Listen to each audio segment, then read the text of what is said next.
Shalom, Bapak Ibu dan saudara-saudara.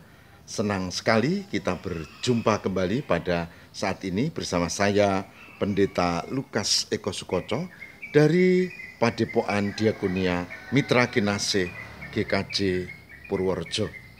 Saudara, saya berharap pada hari ini pun Bapak Ibu dan saudara semua diberkati Tuhan, dan kita akan bersama belajar saat ini, yaitu tentang bagaimana hidup berdampak bagi sesama, bagaimana menjadi terang dalam kehidupan. Kiranya Tuhan memberkati. Saudara, kita akan mencermati bacaan dari Injil Matius pasal 5 ayat 14, 15 dan 16. Matius 5 ayat 14, 15 dan 16. Yang demikian sabdanya. Kamu adalah terang dunia. Kota yang terletak di atas gunung tidak mungkin tersembunyi. Lagi pula, orang tidak menyalakan pelita lalu meletakkannya di bawah gantang, melainkan di atas kaki dian, sehingga menerangi semua orang di dalam rumah itu.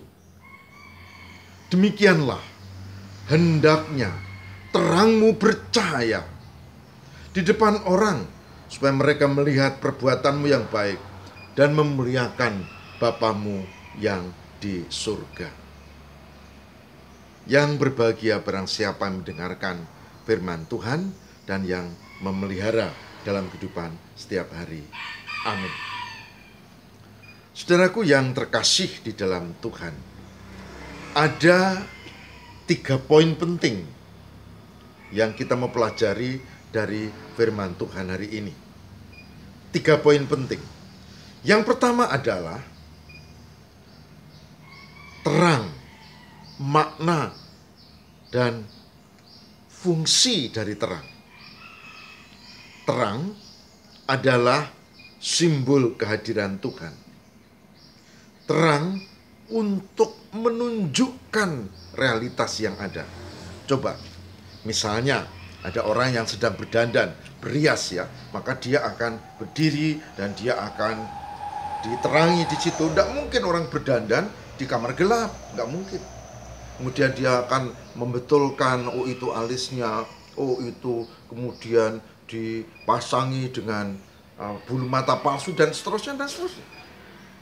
Butuh terang. Jadi terang fungsinya adalah menunjukkan realitas yang ada. Dan ini menjadi jelas, ini bagus, ini tidak bagus. Coba bayangkan kalau orang berdandan, berias di kamar gelap, maka bukannya tambah bagus, bukannya tambah cakep, tapi tambah nggak karu-karuan kan. Itu fungsi terang, menunjukkan realitas. Yang kedua adalah posisi terang. Posisi terang itu jelas ya harus di depan orang. Nggak mungkin kita berias, terangnya ada di belakang kita, di sini gelap. Nah, nggak bisa. Posisi terang. Itu yang kedua yang perlu kita cermati. Nah, yang ketiga adalah sasaran terang. Sasaran terang ya kegelapan dong.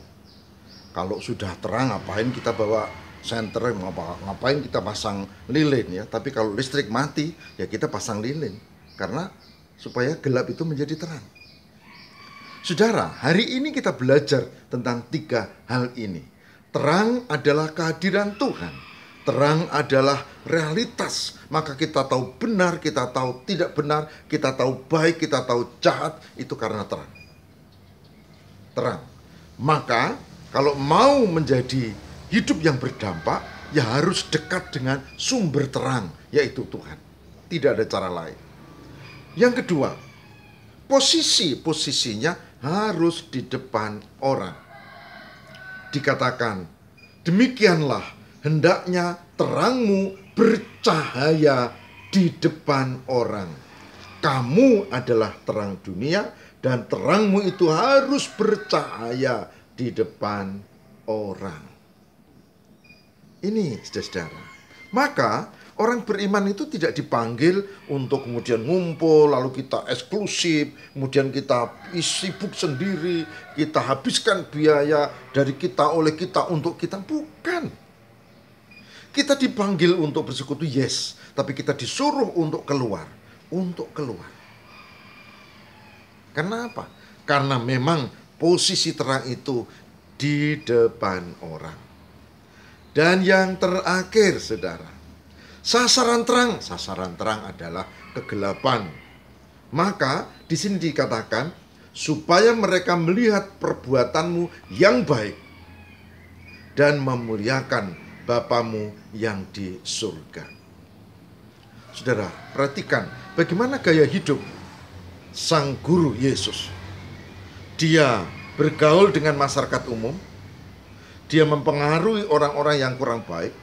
Bahkan ada juru pajak yang kemudian bertobat, namanya Sakeus. Karena semula dia berbuat curang atau memperkaya diri, kemudian dia bertobat dan berdampak baik karena pengaruh Yesus.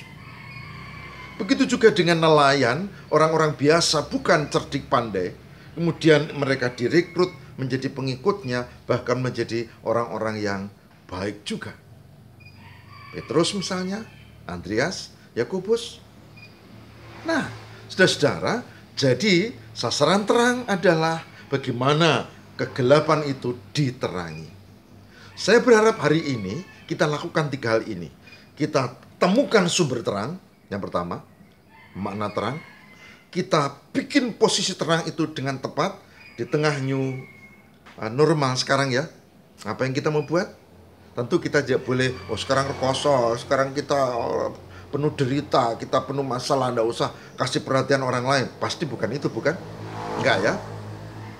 Kita mau supaya kita berbuat baik, posisi terang. Dan yang terakhir, supaya kita membuat sasaran kegelapan itu menjadi terang. Indonesia butuh kita, bukan orang yang sekedar beragama, tapi beriman, yang menunjukkan kebaikan itu secara nyata dengan kehidupan masyarakat. Kita diminta tidak hanya eksklusif, tidak hanya bergaul diri sendiri, tapi kita keluar dan kita menjadi pengaruh yang baik buat orang lain. Siap? Sulit? Tidak juga. Kalau Roh Kudus menyertai kita, saya yakin Tuhan memberkati. Mari kita berjuang menjadi terang di dalam penyertaan Tuhan. Amin. Mari kita berdoa. Semoga Tuhan memberkati kami yang adalah terang Tuhan, karena kami menemukan sumber terang, yaitu Tuhan. Semoga kami mampu untuk membuat posisi yang baik dalam menjadi terang, bersaksi, dan bukan malah membuat silau, tetapi membuat yang hal lebih baik. Dan sasaran terang adalah kegelapan. Semoga kami tidak menutup diri mau keluar dengan sekitar, dengan tetangga, dengan orang-orang yang ada di sekitar kami, sehingga kami memberi dampak yang positif. Tuhan, tolonglah kami, berkatilah, supaya di tengah situasi seperti ini, kami terus menjadi terang, berposisi sebagai terang, dan sasaran terang adalah menerangi kegelapan. Bagi saudara kami yang sedang sedih, Tuhan, pakai kami untuk menghibur mereka. Bagi yang sedang sakit, Tuhan berkatilah kami juga untuk bisa memperhatikan dan menjadi sarana mereka memberi berpengharapan. Kami serahkan semua dalam penyertaan Tuhan. Terima kasih Bapa, demi Kristus pengantara kami. Amin.